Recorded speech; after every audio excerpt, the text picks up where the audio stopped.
দখল আর দূষণে নষ্ট হয়ে গেছে শীতলক্ষ্যা নদীর জীববৈচিত্র্য ও পরিবেশ। ফলে একসময় যে নদীর পানি দিয়ে নারায়ণগঞ্জবাসী রান্না করতেন তা এখন ব্যবহারের অযোগ্য। এর কারণ নদীর দুই পাড়ের বিভিন্ন শিল্প প্রতিষ্ঠান ও কলকারখানার দূষিত বর্জ্য।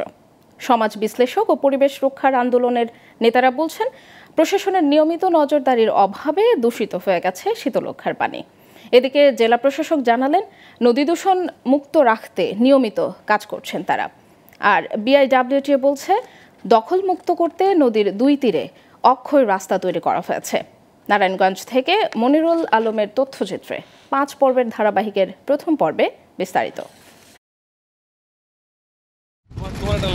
কয়েক দশক আগে নারায়ণগঞ্জে শীতলক্ষ্যা নদীর পানি ছিল টলমলে স্বচ্ছ। সেই পানি দিয়ে প্রতিদিনের রান্না আর গৃহস্থলীর সব কাজ করতেন গৃহিণীরা। পাশাপাশি তা ব্যবহার করা হতো গোসলেও।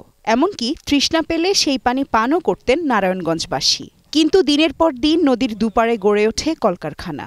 আর এসব কলকারখানার দূষিত বর্জ্যের দূষণ আর দখলে নষ্ট হয়েছে নদীর জীববৈচিত্র্য।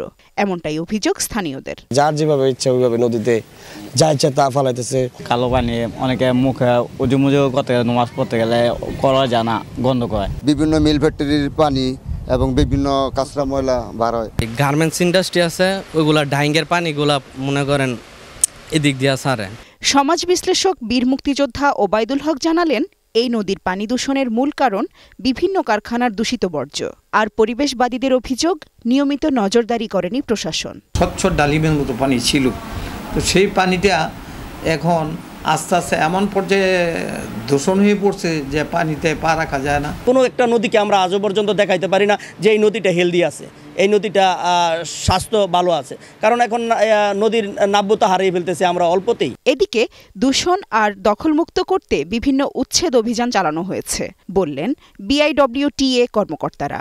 আর নদীর পরিবেশ রক্ষায় জাপানের সাথে 5 বছর মেয়াদী প্রকল্প হাতে নেওয়া হয়েছে বলে জানালেন জেলা প্রশাসক। আমরা যারা বিভিন্ন পক্ষ আছি এই নদীর জন্য কাজ করছি, সবাই সম্মিলিত উদ্যোগের মাধ্যমে নদী কিভাবে দূষণ থেকে মুক্ত করতে পারি এবং সাধারণ জনগণকে আহ্বান জানাবো, আপনারা নদীতে কোনো কিছু ফেলবেন না। শুধুমাত্র শিল্প প্রতিষ্ঠান নয়, আমরা এখানে হাউস হোল্ডের যে বর্জ্যগুলো সেগুলো কিন্তু নদীতে তারা অনেকে ফেলে এবং সে কারণে নদীর পানি দূষণ হচ্ছে। তো এই হাউস হোল্ড সহ শিল্প কারখানার বর্জ্য কিভাবে ম্যানেজ করা যায়, কিভাবে জনসচেতনতা তৈরি করা যায়, এই জন্য আমরা কিন্তু কমপ্লিট একটা রোডম্যাপ তৈরি করছি। শীতলক্ষ্যা নদীর দূষণ আর দখল মুক্তে নিয়মিত প্রশাসনের নজরদারির পাশাপাশি দুই তীরের বাসিন্দাদেরও হতে হবে সচেতন, এমনটাই মনে করেন নারায়ণগঞ্জবাসী। Global television news desk.